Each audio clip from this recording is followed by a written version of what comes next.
Okay. You guys wanted the next part of me and the cheerleader, and here it is. You guys wanted it bad enough to the point where you guys were literally typing it out in the comments saying, we need juicy part 2. Juicy part 2? I literally said it gets intense, not juicy. But at the same time, who knows? I mean, you guys are the ones who get to decide what these stories are like. And anyways, let's continue on with the story. But before I do continue on with it, obviously though, make sure you guys do leave a like and subscribe to the channel if you guys haven't already, because seriously, it means a lot when you guys do. And on top of that, did I mention that I'm currently live on Twitch streaming and playing all your favorite games, and at the same time telling you guys these amazing stories that you guys get to hear every day. Yes, literally every day. I can't believe we're daily uploading on this channel now. Anyways, other than that, let's get straight into it. Yo, what is going on, you guys? My name is Bubba, and welcome back to another crazy story. So today's story that I'm gonna be telling you guys is basically the second part of me and the cheerleader. If you guys haven't seen that story originally, well, I highly advise you guys go on the YouTube channel BabaStreams and watch the first part of it. If you guys haven't seen it, then the story won't really make sense to you of how it led up to here. But at the same time, if you guys have watched it, well, you guys are in for a juicy treat. Yeah, that's right, juicy. I like that word. I'm gonna start using it more. But anyways, going on, I remember when I was at the bonfire and this girl had her arm around me, the hottest cheerleader in our school. I was kind of panicking. I was like, oh man, like I'm already getting straight into it, like let's go, baby. That was in my mind, at least. And I remember seeing all the rugby boys that were also at the party or at the bonfire kind of like looking at me going like ooh, because you know they're hyped up as well for me. I don't know, it's like a bro thing to do, I guess. It's somehow in the bro code. I have no idea. But going on though, when she told me, let's go have fun, I didn't really know what she meant. But then she started grabbing me basically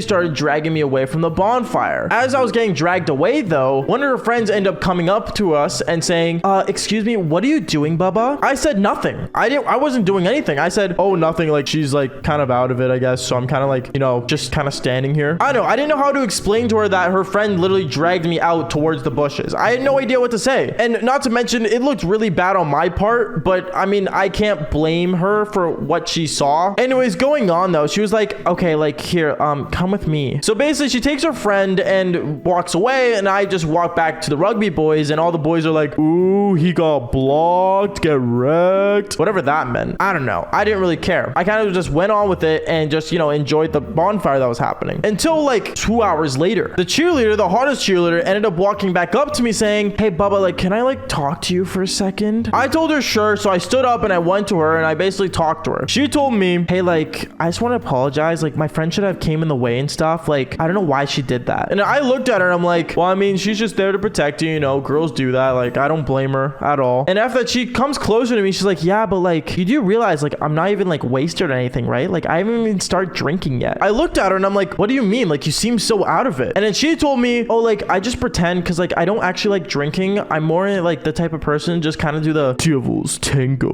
Like I'm not really much of a drinker or smoker anyway. Huh? Is what I told her, because I'm not gonna lie, I was kind of out of it at that point because I do drink. By the way, don't underage drink. Drinking's not good underage. Don't do it. YouTube, don't demonetize me. Anyways, going on though, I remember basically she said that to me and I kind of was like, so you pretend to be drunk? And then she gives me her glass that was supposed to have alcohol in it, but in reality it just had water. I remember drinking it and it was literally water. So either I was really out of it or really wasted, or in reality she was actually just drinking water the whole time. I remember I looked at her and I'm like, oh, okay, well, I mean, that makes sense, I guess. And then she told me, yeah, so like just come with me. I was so wasted. I'm not gonna lie, I was pretty wasted at that moment. And I remember she grabbed me by my arm and she basically dragged me into the woods, and basically she got closer to me and closer and said, you know, like I'm not gonna lie, like out of all the rugby boys, like you're one of the hottest boys ever. Thanks, is what I told her. I don't know, I said it in the most weirdest and awkwardest way. And basically me and her, we ended up doing the devil's tango for like 20 minutes. I remember after 20 minutes was up, me and her, we ended up like, you know, getting ready and we went back to the bonfire, but everyone saw us enter into the bonfire and everyone was like, ooh, he's back with the cheerleader. Basically, they all watched us enter in. It was like being on stage for like, I don't know, a Broadway show. It was just pure embarrassment. I remember I stood there and I'm like, okay, this is just getting really awkward. And me, I just wanted to go home. So I remember I ended up getting my backpack and I basically got everything I needed and basically went to my car and locked it. I did not drive it home knowing I was really out of it and wasted. And by the way, don't drink and drive. It's never a good idea. And basically walked 20 minutes home and basically slept. I remember the next morning, I had like a major headache and I was just so out of it. I was like, oh, my head. And basically, I remember I picked up my phone, and when I picked it up, I saw that there was a bunch of messages, but these weren't no normal messages. They were all on my Instagram, and they were all a bunch of chicks following me that were cheerleaders at my school, and they were all DMing me saying, hey, Baba. Hi, Baba. Like, what are you doing today? Hey, I was wondering if you like wanted to hang out. Hey, do you want to like come over today? Like, please? Bruh, you're telling me just because I did the Devil's Tango with the hottest cheerleader, now you all want some? It made no sense to me until, let's just say, later on throughout the day. I remember I ended up getting ready, went to school, and when I got to school, all the rugby boys were coming up to me saying, bro, like, you really did it, bro. Like, good stuff, man. Yeah, dab me up, bro. Like, good job. Like, they're all dabbing me up as if I like got like a Guinness World Record for something. I have no idea why they were dabbing me up. And I remember throughout the whole entire school day, randomly, these chicks that were cheerleaders would walk up to me saying, hey, Baba,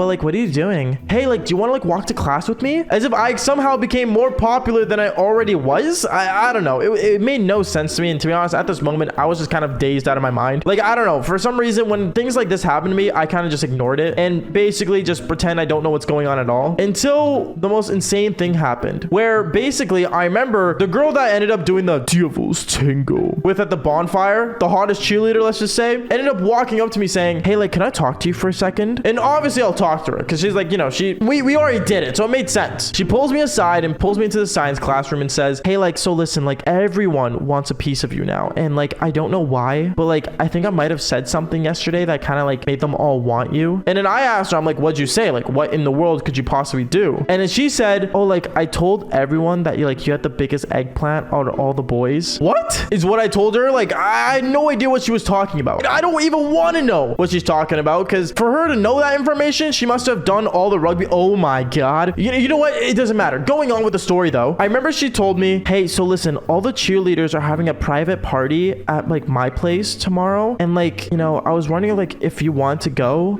But the thing is that you can't bring any of the rugby boys. It just has to be you. Huh? Is what I told her. And basically she told me that she was inviting me to a secret private cheerleading girl party, or a secret private cheer party. I don't know. She worded it in the most weirdest way possible to a point where it was really cringe in my mind. But yeah, let's say I was invited to an all girls cheerleading party. Yeah. You know what? I don't know. The story gets weirder and weirder, but at the same time though, this story is getting too long right now. So you know what? I hate to do this to you guys, but you guys have to wait for the third part of the story. If you guys did enjoy this part, make sure to leave a like and subscribe to the channel if you haven't already. And if you guys want me to finish the story and see how intense it gets at the party, let's just say, or the cheerleader party night, I don't know. But anyways, like I usually say, I'm live on Twitch as we speak, playing video games and telling you guys crazy stories like this one. And on top of that, like I always say, follow for more embarrassing stories. All right, peace out, guys. My name is Baba.